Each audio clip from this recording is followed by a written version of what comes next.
Ապրումակցել, ինչպես արտահայտել կարիքները առանց վիրավորելու։ Բարի օր, հարգելի ունկնդիրներ, մենք նորից հանդիպել ենք և հաղորդակցության ուժը քննարկման հերթական թողարկումն է։ Սիրելիներս, նախորդ թողարկման ընթացքում Նարեկն ու Լուսինեն քննարկում էին ունեցել «շնորհակալ եմ» բառի իրական ուժի մասին։ Նրանք պարզաբանել են, որ շնորհակալությունը պարզապես քաղաքավարության ձև չէ, այլ կապի ստեղծման միջոց։ Թողարկման ընթացքում Լուսինեն ընդգծել է, որ ոչ բռնի հաղորդակցության լեզվով արտահայտված շնորհակալությունը դառնում է անկեղծ գնահատանքի դրսևորում, որը արձանագրում է ոչ միայն արարքը, այլև նրա ազդեցությունը։ Նարեկը նկատել է, որ եթե պարզապես ասես շնորհակալ եմ առանց բացատրության, դա դեռ չի փոխանցում իրական զգացմունքները։ Թողարկման ընթացքում Լուսինեն ներկայացրեց Մարշալ Ռոզենբերգի առաջարկած 3 բաղադրիչները՝ գործողությունը, կարիքը և զգացմունքը, որոնք միասին ստեղծում են իրական շնորհակալություն։ Նրանք փորձեցին տարբերակել սովորական շնորհակալությունը և այս մոտեցմամբ արտահայտվածը, օրինակ բերելով աշխատանքային իրավիճակներից։ Սովորական ձևը միայն բառերով էր հնչում, իսկ ոչ բռնի հաղորդակցման մոտեցումը բացատրում էր, թե ինչ են զգացել և ինչ կարիք է բավարարվել։ Նարեկը առանձնացրել է, որ շնորհակալությունն այլևս բառ չէ, այլ սրտից եկող հաղորդագրություն, որը ստեղծում է իրական կապ։ Նրանք նկատեցին, որ ոչ բռնի հաղորդակցության համաձայն ասված շնորհակալությունը չի պահանջում հատուկ բառապաշար, պարզապես անհրաժեշտ է հստակ նշել, ինչ է կատարվել, ինչ զգացմունքներ և զգացումներ են առաջացել և ինչ կարիք է բավարարվել։ Նարեկը մեջբերում էր արել, որ այս մոտեցումը կարող է աշխատավայրում ուժեղացնել վստահությունը և թիմային համերաշխությունը։ Լուսինեն էլ հաստատեց, որ նման շնորհակալությունը նաև մոտիվացիայի աղբյուր է դառնում և հեշտացնում է մարդու ներգրավվածությունն ու համագործակցությունը։ Թողարկման ուղերձը հետևյալն էր. Ամեն շնորհակալ եմը պետք է լինի սրտից եկող պատմություն, իսկ հարաբերությունները ավելի վստահ, խաղաղ և ջերմ։ Այս թողարկումն արդեն նվիրված է այն թեմային, թե ինչպես կարելի է անկեղծ արտահայտել սեփական կարիքները առանց մեղադրանքի կամ հակադարձում առաջացնելու։ Արմենն ու Անուշը ներկայացրել են ոչ բռնի հաղորդակցության մոտեցումը անձնական և աշխատանքային կյանքում կիրառելու համար։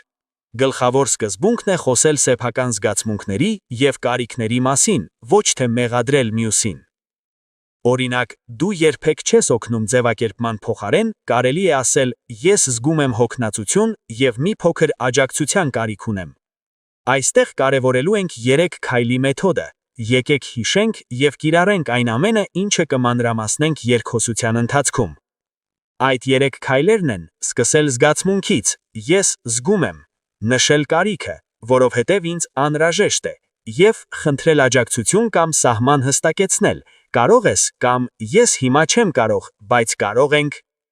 Արդյունքում այս մոտեցումը հաղորդակցությունը դարձնում է խաղաղ, հարգելի և արդյունավետ, օգնելով կառուցել վստահելի կապեր և ավելի առողջ հարաբերություններ։ Թողարկման ուղերձը հետևյալն է. անկեղծորեն արտահայտենք մեր կարիքները և հարգենք մյուսին։ Դա կստեղծի վստահություն և աջակցություն։ Բարև ձեզ, ես Արմենն եմ։ Այսօր խոսելու ենք այն մասին, թե ինչպես կարող ենք անկեղծ արտահայտել մեր կարիքները, առանց վիրավորելու ուրիշին։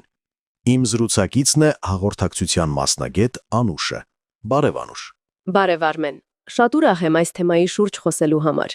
Սա այն հմտությունն է, որը կարող է փոխել մեր հարաբերությունների որակը։ Անուշ, երբեմն դժվար է ասել ինձ օգնություն է պետք, առանց տոնայնության մեջ մեղադրանքի երանգ հաղորդելու։ Այ դու ինչ խորհուրդ կտաս։ Դա շատ բնական է, Արմեն։ Ոչ բռնի հաղորդակցման մոտեցմամբ սկզբունքը պարզ է։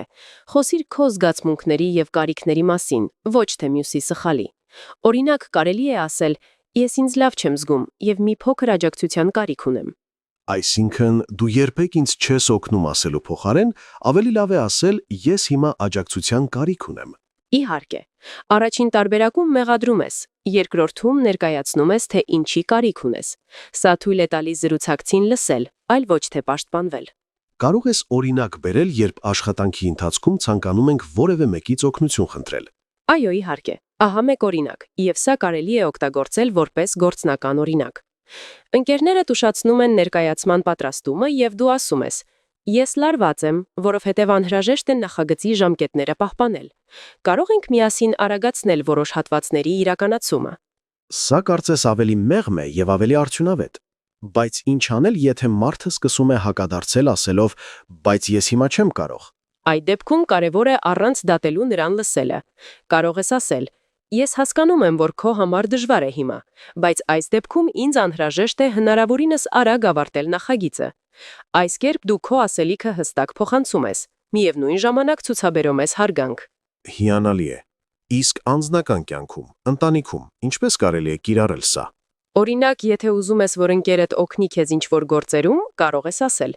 Ես հոգնած եմ, մի փոքր աջակցության կարիք ունեմ։ Կարող ես հիմա ինձ օգնել այդ հարցերը միասին լուծենք։ Ահա, սա արդեն կոտրում է ձեր խոսքում մեղադրանքի ձևը եւ փոխադրում եսի, ավելի դրական ձևի։ Լիովին ճիշտ ես։ Երբ ես կենտրոնանում եմ իմ զգացմունքի եւ կարիքի վրա, մյուսը տեսնում է ինձ, ոչ թե մեղադրանքը։ Եթե հնարավոր է, կարող ես ամփոփել 3 քայլով, որ լսողները հեշտ հիշեն ասվածը։ Իհարկե։ 1. Սկսել զգացմունքից։ Ես զգում եմ։ 2. Նշել կարիքը, որովհետև ինձ անհրաժեշտ է, եւ 3. Օգնություն խնդրել կամ սահմանը հստակեցնել։ Կարող ես կամ ես հիմա չեմ կարող, բայց կարող ենք։ Շատ պարզ է թվում, բայց վստահ եմ, որ այն շատ խորն է եւ գործնական դաշտում հսկայական ազդեցություն ունի։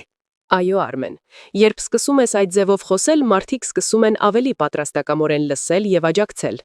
Շնորհակալ եմ, Անուշ։ Այս զրույցը հստակ ցույց տվեց, որ կարիք արտահայտելը եւ օգնություն խնդրելը կարող են լինել հարգանքով եւ խաղաղ։ Ես եմ շնորհակալ, հարգելի Արմեն։ Հուսով եմ մեզ լսողները կփորձեն այս մոտեցումը իրենց հաջորդ զրույցներում եւ անմիջապես կզգան տարբերությունը։